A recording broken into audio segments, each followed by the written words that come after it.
Hello and welcome everyone. We're gonna jump right into this. So what I would like you to actually do is set everything aside off your laps. Might take a little bit of trust in a room full of people too. But I'm gonna ask you to just take a deep breath in and a deep breath out. Go ahead, uncross your legs. Sit comfortably into the back of your chair, putting your feet flat on the floor. I know it's hard. It's hard for me too. I like to cross my legs a lot too. That's why I get adjusted more regularly. You want to make sure your shoulders are over your hips, that your ears are over your shoulders. And the hard part is I'm going to have you close your eyes and just sink in, check in with your body. I'm going to take you on a little vision path. So take another deep breath in and breathe all the way out. And then just breathe normal, connecting with you. In the morning that you woke up, do a little check-in as you wake up. Check in your toes and your ankles, your knees, your hips. And as you go all the way up to the head, you're just checking in with each body part. This is the morning that you turned 90 years old. And you feel amazing. You hop out of bed and get yourself ready to start the day. You may choose to do a little workout first, a little yoga to get your body moving and warmed up. You may choose to spend some time journaling, some time in devotion, some time in prayer. It's your 90th birthday, and this is going to be your best day ever. As the sun starts to rise, you're enjoying a cup of coffee or tea or your favorite warm beverage. You can't wait to start the day. You're going to go out and do your favorite activity, whether it's gardening, fishing, boating, going for a walk, a nature hike, quilting, any favorite activity that's physical and it fills you with joy. Grab lunch from your garden or from the local produce down the road. And you have this healthy, bountiful food that nourishes your body. In the afternoon, you meet up with family and friends. You have a great social life. You might even have dinner together. That is still food that is health conscious and fuels you to live your best life. And because you exerted all this energy, you come home and you're able to relax, maybe read a book and check in with those that you love the most, and you go to bed exhausted. You have the most restful sleep, and you get ready to start your next day. So when you're ready, go ahead, open your eyes. And when I say this is your 90-year-old self, without me guiding you, would you ever picture yourself there? Absolutely. Absolutely not at all. Because when we think about how a 90-year-old, because we had two very separate answers here. At a 90-year-old, Heidi, how would you describe them? Not really able to do anything for themselves. That's what I witnessed with my parents. And what about you? Didn't even make it to 90. And for those on the internet, Heidi said that not being able to do anything for themselves. But she's not knowing many people that even make it to 90. They're dependent on other people to get through life. So Rita, how would you describe your 90-year-old self? Healthy and still mentally sharp. And still have social engagements and interactions with friends, family, and church. Yeah, being social, healthy, and mentally sharp. And when we break things down, so tonight's webinar or seminar, Spinal workshop, is about brain fog and stress. And these are the biggest things in life that take us off our paths from what we want. So what I wanted to really talk about is if we break down stress, it's a perception of things not happening the way we wanted. Stress is actually self-created. created. Now there's different types of stress. There can be chemical stress, so what we're putting into our body. There's environmental stress. There is physical stress. That's what most people think about, especially when they're coming to a chiropractor. There's emotional stress. There's toxic stress. I might have said a couple of these already. I feel like I'm missing one. Chemical, emotional, and physical are the big ones. Oh, financial stress. You know, the things we worry about. The stats currently, I believe, are around 58% of all people go to bed worrying about some type of financial stress. That's a lot of stress going on, that people aren't able to sleep right. 41% of people were not able to sleep right because of some financial stress done on some poll that you can Google somewhere.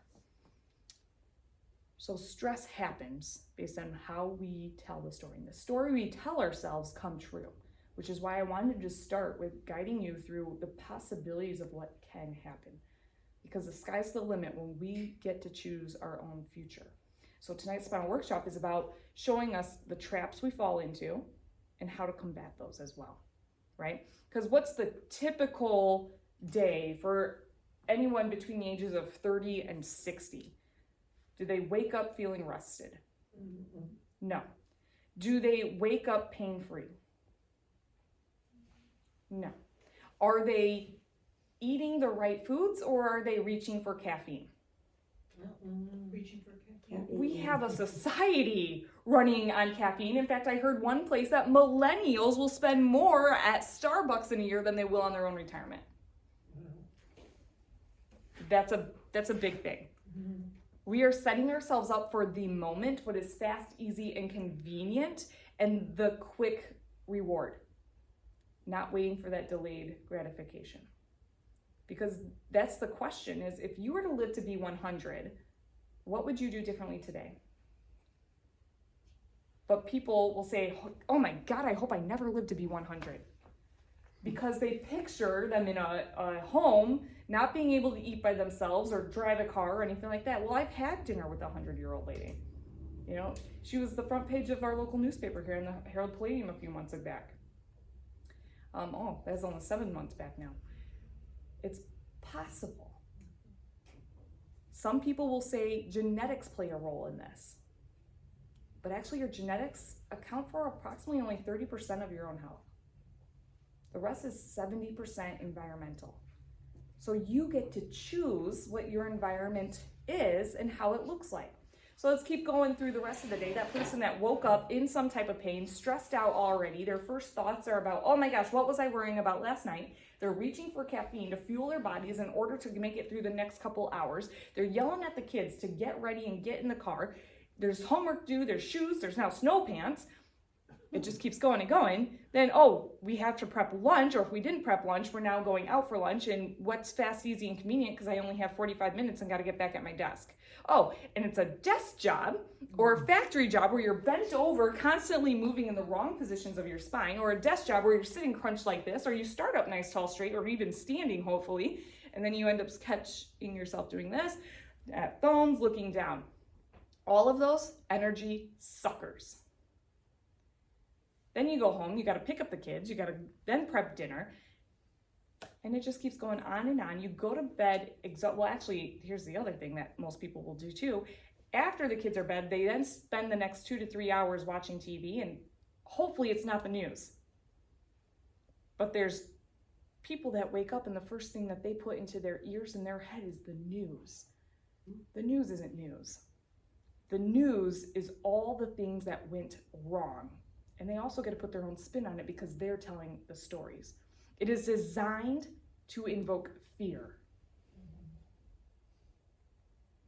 That creates more stress. And then we ask ourselves why I have this mental fog going on.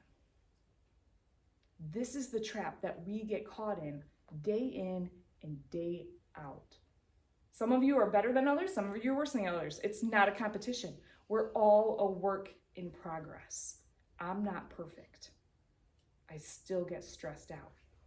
And I'm getting really good at using the tools in order to make myself a better version of myself so I'm not yelling at my kids, so that I am learning the prep work, so I'm not reaching for a candy bar or even a granola bar, that I'm having something more healthy like an avocado and salad in my hands and right before me before I do make decisions like that. But it takes a lot of work. So here's what I'm asking you to do for your 100 or 90-year-old self, is you have to do something different than what you are currently doing. And that is uncomfortable. People don't want to change.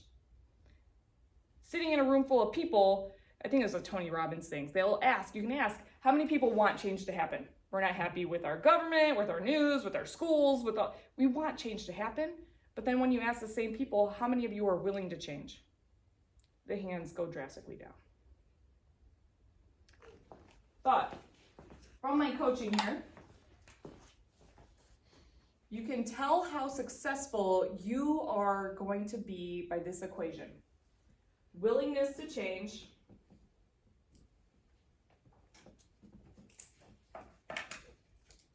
rate yourself on a scale of 1 to 10.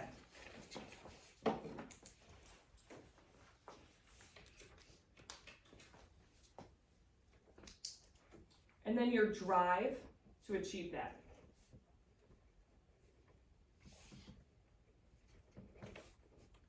To achieve that change, again, rate yourself between 1 and 10. And then you're going to multiply those numbers. So if you rated yourself willingness to change, you're an 8, great, you want that change, and then your drive to actually achieve that, I don't know, I'm okay where I am right now, I'm fine. I don't really need to change. I mean, there's people worse than me, it's not a competition. What does your 90 or 100-year-old self want? What's the best version of you? So we have to really connect to our why in order to achieve the outcome that we really want. So you take these two numbers and you multiply them with each other. So if you chose 8 on both, it would be 8 times 8 is 64. That's a 64% chance of actually following through with your goal. If you got a 64% on a test, did you pass or fail? Failed. But you graded both of those on 80s. So when it comes to willingness to change, we have to take that threshold to a higher level, because what happens after 30 days is we fall right back into our old habits. If we really want to be effective with what change we want, we need to put in at least 90% and have that willingness. And in order, this willingness just doesn't happen, right? With lots of us have expressed like wanting to lose weight, and the willpower is just not always there, or the temptations are out. I mean, the holidays are coming up. There's gonna be cake and foods and candy and all these sorts of options that just taste so good. So our willpower also has to be up.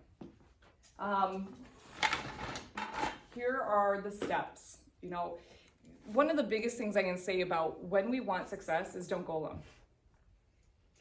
Go together, right? If you go it alone, you're putting all that power and that pressure right onto yourself, which some people can do, and they have great success.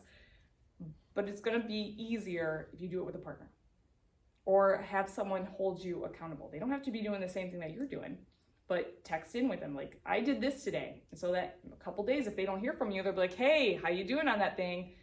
When you say it out loud, you hold yourself accountable more. Write it down. Do you know that something like 74% of all goals that are written down actually get somewhere or closer to it? That's pretty good. I might be messing up those numbers, but it is write down your goals, then share those goals, then work on those goals.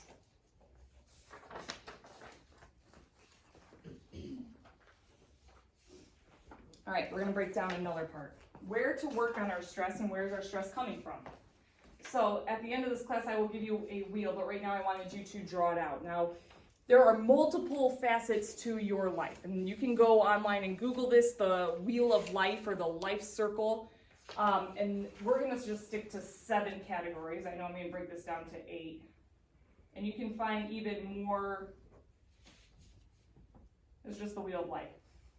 Number 1, spiritual. Spiritual. Second spot, we're gonna put family.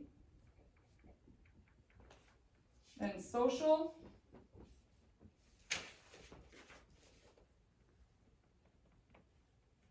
Social also is emotional as well. Financial. Intellectual. Can't write sideways that long word.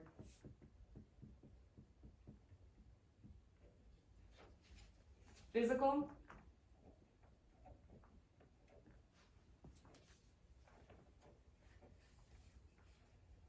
Oh, that's another P one. Professional. Okay. So again, on the scale of 1 to 10, 10 being awesome, you can go around this circle and grade yourself. There might be 10 points around here, 1 closer to the circle, where this the center of the circle can be me, where you need more self-care, right? So 1 is closer to the circle and 10 is way out here where you can branch out a little bit, and in between are all the other numbers, 1 through 10. So you can go around the circle and pick where you're at. So spiritual, I grade my life here and then out here. Or social emotional, somewhere in the middle. Financial, somewhere out here. Intellectual, are you feeding your brain what it actually needs? Somewhere in the middle. Physical, I work out X. Professional life, where I'm happy with. So you're grading your joy and how you are spending your time in these areas and making sure you're happy with them. So you can see, if you were to like connect the dots, you come up not with a circle, but this imbalance. And we're never balanced through this whole thing. Balance is not the key here. What I want you to use this as is finding out where we need to spend more time in order to create less stress. And so I'm going to go through the categories again so that you make sure you have a really good understanding about what you can do in order to get into some of these places. So spiritual, like I gave in the meditation, are we waking up and your first thought is being thankful? Is it giving praise or prayerful or devotion? Whatever your thing is, are you spending time with the Creator first? There's a hierarchy of the things that we give priority to, and when that priority is out, it can create more stress as well. Familial. Are we taking care of our family? Are we really deepening those relationships, spending time, good quality time, in how we're talking to them, addressing them, learning and teaching with them as well? Social emotional, are you spending time going out with friends? Financial, I'm pretty sure everyone's got that one. Are we happy with our finances? Where do we need to spend more? And do we need to spend more in savings? And when I say spend more, I mean actually give more into your own savings accounts. Is it tithing? Is it on vacations? Is it actually investing in yourself and not necessarily in coffee? Or things that just feed you for that moment, that instant gratification. Intellectual, are you picking up books that challenge you? Or hanging out with people that might challenge your own line of thinking too, so that you can grow as well? Physical, are we working out? Are we healthy? Are our joints hurting? This can also sometimes be nutritional. Are we eating the right foods and fueling ourselves right? And professional, are we happy with our careers and our jobs and how we're making a difference in this world as well? Making sure we're behind our purpose, which then leads right into our why. If we're actually going to set out to achieve something, making sure that we are connected to our heart. So again, I'm going to ask for your trust. I'm going to have you close your eyes. Not a meditation though. And I want all of you to just think about the person that you love most. The person that you would do almost anything for. Now, keeping your eyes closed, I want you to raise your hand if you consider that person family. Good. You can go ahead and open your eyes. Not everyone raised their hand, but the majority of people raise their hands. We consider our family the closest people to us, but have you ever noticed those are the people we tend to blow up with too when we're most stressed? That's actually a lot of trust. In fact, as a mom and learning a couple things, I was listening to a podcast about my kid's a perfect angel. When they're at school, they come home and they blow up at me. Mom, do this, Mom, do that. And this podcast mentioned about you should be thankful that they trust you enough that they can act out that way and know you're still going to be there. Changed my whole perspective of all of it and how I really understood that my kid just needed to be listened to. To be there and be that sounding board for them. It's the same thing with other family members, not necessarily just kids. So our whys tend to be the people that are closest to us or the next generation. That why do we show up to work in order to make this world a better place, if not just for ourselves, but for our community members too? And I think a lot of times, it's not just women, but I see it a lot in women, is that we like to take care of everyone else before we start taking care of ourselves. But what that does is set the role model to be for the next generation, that they then start to take care of everyone else and not themselves either. And so I will actually slow down my kids and I will be there for them and I will let them know how important this is my time, and we set those boundaries. My mother-in-law thinks I'm totally selfish. I'm okay with that. You might be judged. We're all judged on a regular basis, but their priorities are not yours. Their problems are not yours. You are here to grow yourself in any which way we can support you. So other tools for stress and combating all of this is, first of all, the fact that you're here in a chiropractic office and getting adjusted. The power that made the body is the power that heals the body. And so that power is seen in the nervous system, which starts in the brain, travels down the spine, and allows all your body to function, every single part of your body to function. So when we have a misaligned vertebrae putting pressure on a nerve, and just slightly, and we know it's soft tissues too are involved in that too, it creates the brain and the body to not communicate as well. Therefore, we don't function as well. And we can break down this nervous system a couple different ways, but a lot of you have heard of parasympathetic and sympathetic. Parasympathetic is parasympathetic is the rest and digest. And the sympathetic is the fight and flight. And when we are stressed, we are in this fight and flight, reaching for sugar and caffeine and fast energy. And this is where most of America lives. This is what we were trained to do, that we're in this rat race of a wheel in a hamster cage, that we have to work harder, we have to work smarter in order to get anywhere in life. And well, yeah, I guess I'm in that hamster wheel too. I'm training to do that. I'm also training to make sure that I have balance and I have my priorities straight in order to take care of myself and those around me, to set them up for success as well. So we have lots of places where we can set other people up for success, whether it's home, friends, work, at the gym. We have a lot of options to go out and live our purpose and to make sure that we're keeping ourselves in tune and balanced as well. So, adjustments help. Next one's essential oils. Essential oils, now they're not FDA approved, but there's a lot of research coming out just how smelling a scent can change your mood drastically. Essential oils are extremely powerful. In fact, we put in the grounding blend today, just in coherence with this spinal workshop as well. And the citruses are also mood lifting. And there's a whole bunch. So if you have any more questions about essential oils, we do sell them as well. Now we have another program called Brain Tap. And if you guys want to stay after this, I'll show you the Brain Tap.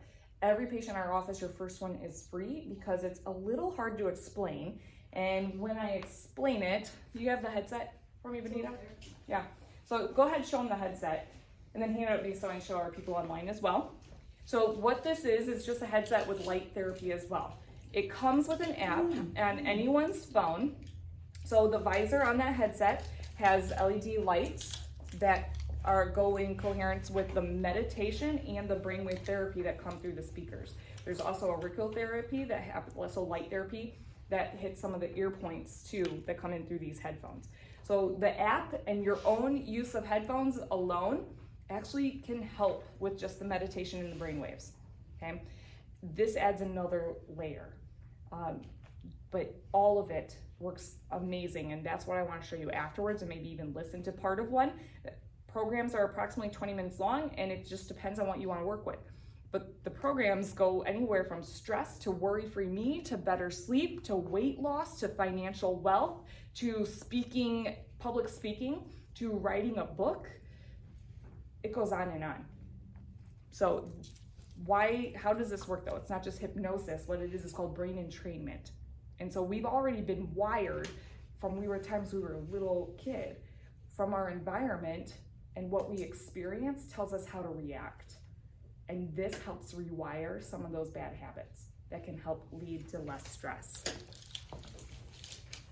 Other things that I'm a big fan of, yoga and exercise, especially some of the physical exercises that help get other stress and muscle tension out as well.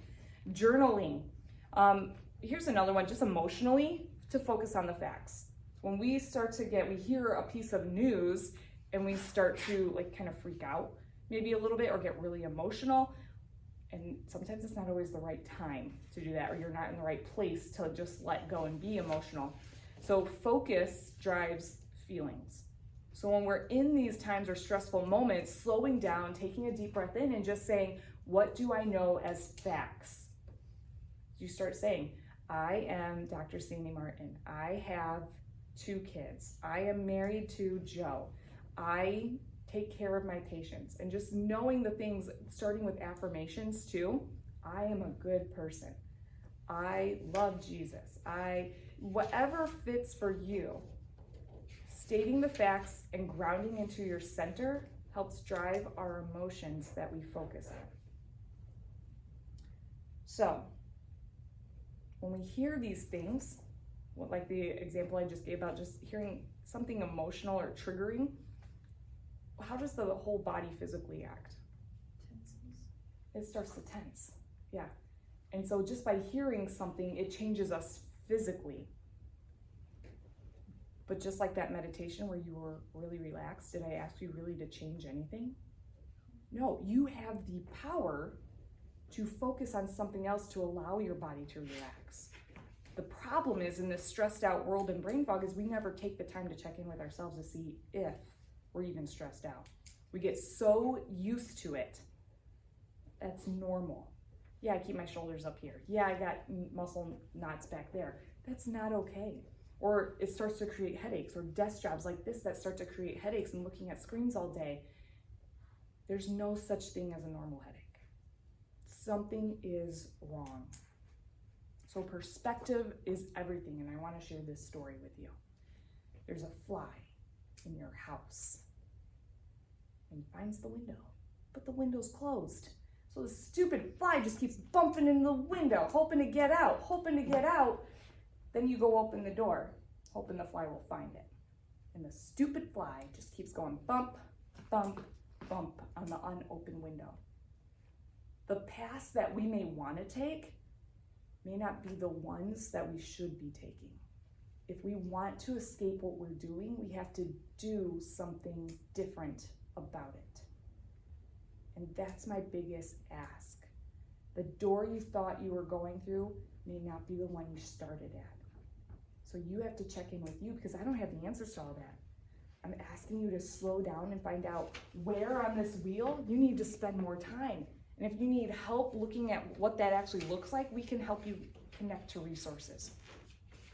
But you have to decide how important it is and how willing you are to change in order to make effective change happen. Because you guys are all capable of it. And when you change yourself, you change a community. When you change a community, you can change the world. It's one of the things Mother Teresa said. If you want to change the world, go home and be with your family. So, someone tell me, what are you getting out of this? Journal. One person said journal. Checking in with yourself more. Checking in. Changing routine. Changing routine. To you, is that easy or hard? Hard. It is hard. Thinking about change is easy. Doing change is hard. Yeah. In fact, I've had to learn, another thing I want to go, it'll be another day, it's coming up in January, about breaking up your day into multiple segments, about there's 3 days to every day, about what your day 1 looks like, what your work day 2 looks like, and then coming home day 3, what that looks like too. So that workshop's coming in January, I think. Anyone else want to share? Thank you guys so much for being here tonight. If you want to stick around and hear what a brain tap is like, but you all get your first one free too. So if you want to use that, you can just schedule it with Benita at the front desk, or any of the girls can help you really. Just plan for about 25 minutes for that visit. Do- Thank you guys so much.